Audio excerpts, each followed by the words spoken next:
এই যে এটা হচ্ছে ধলেশ্বরী নদী, এটার নাম।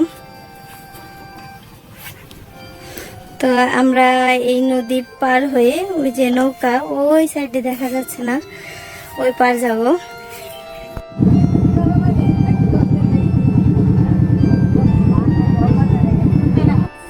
এই যে সামনে যে গাড়িটা দেখতেছেন, তো আমার কোনো ঘর ছিল না, অন্য বাসায় থাকতো। আমরা সবাই মিলে ঘর দিয়ে দিচ্ছি। এখানে অনেকে কাজ করতেছে, তাদের জন্য যে বাজার করতেছি, খাবার দাবারের ব্যবস্থা করব। ধরেন টাকাটা রাখেন। কাঁচামরিচ কত? এত কেন?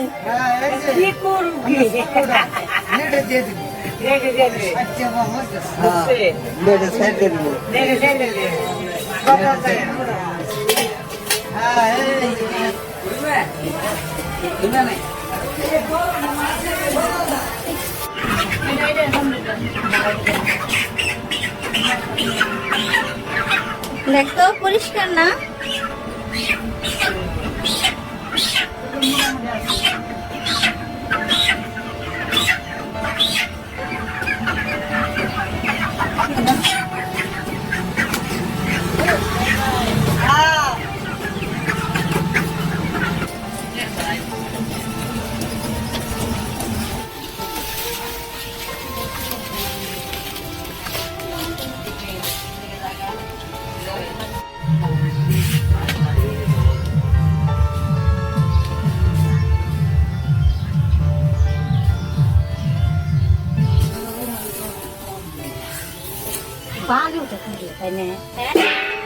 তো আমার রান্না সব কিছু রেডি হয়ে গেছে। এই যে এখানে মশলা, লবণ, মরিচ, বিরিয়ানি মশলা, জিরা, এদিকে হচ্ছে পেঁয়াজ কুচি, আলু, মাংস, আর এখানে হচ্ছে কাঁচা মরিচ, আদা, আর এখানে হচ্ছে টক দই।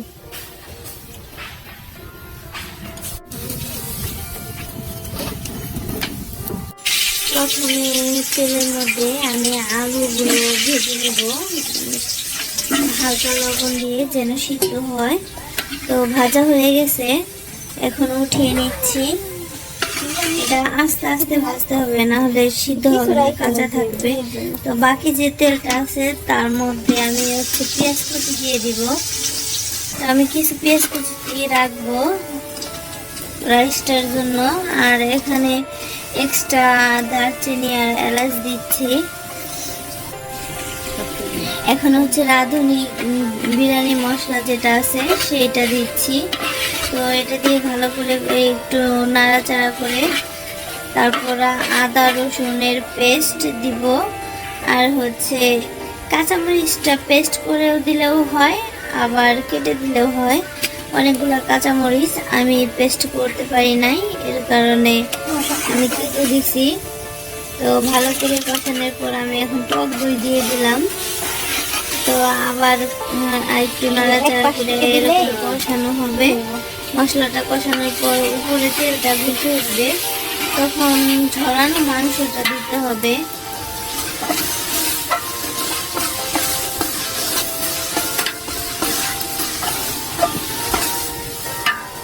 দিয়ে আস্তে আস্তে কষাতে হবে।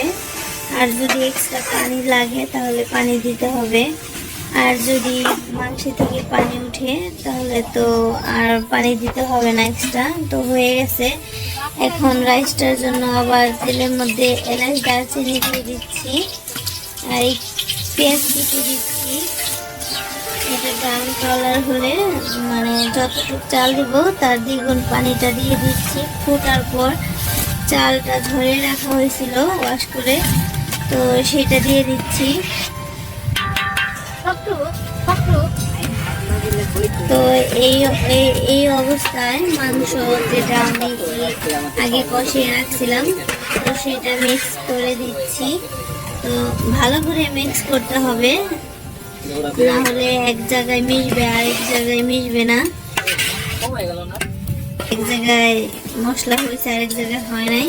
এই অবস্থায় আলু দিতে হবে, মানে যখন মাংসটা দিব তখনই আলুটা দিতে হবে। তো এভাবে ভালো করে মিক্স করার পর কিছুক্ষণের জন্য ঘুমে রাখতে হবে, মানে ঢাকনা দিয়ে রেখে দিতে হবে।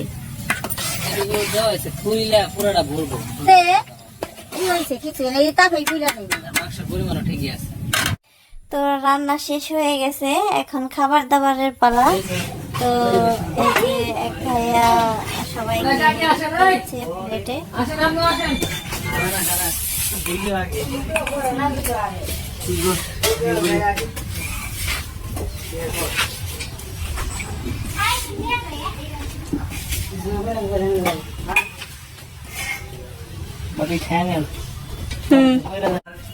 মানে শাদি করি নাই তো, শাদির জন্য তার